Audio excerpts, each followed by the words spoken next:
Idol, Mio I-125, bali naputol yung tornilyo na iwan dun sa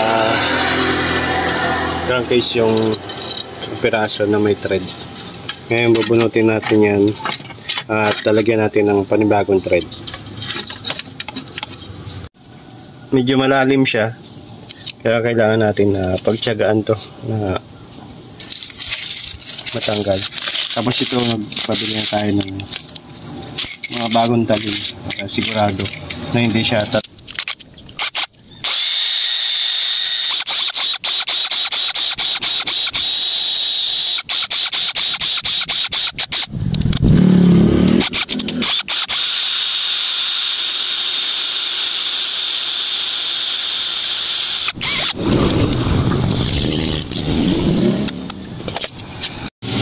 ayan na mga idol, nabutas na natin siya. Sagad na yan ang butas. Ngayon, yung medyo malaki naman na talim ang gagamitin natin. Tapos yung pang final natin na laki, yung 1/4 ang laki niya, ay yung size.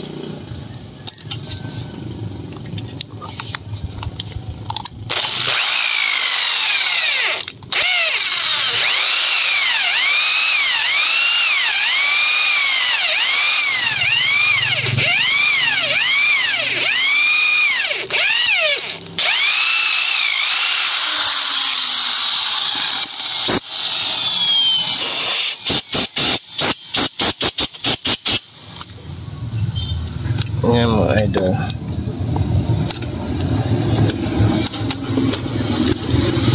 tapos saka natin siya i-hand-tap. Ito na mga idol, pinatagos na natin para mahaba yung thread.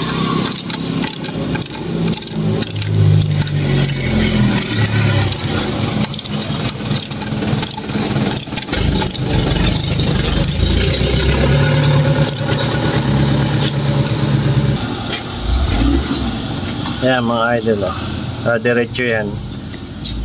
Ang ginamit natin M12 by 1.25 stock thread.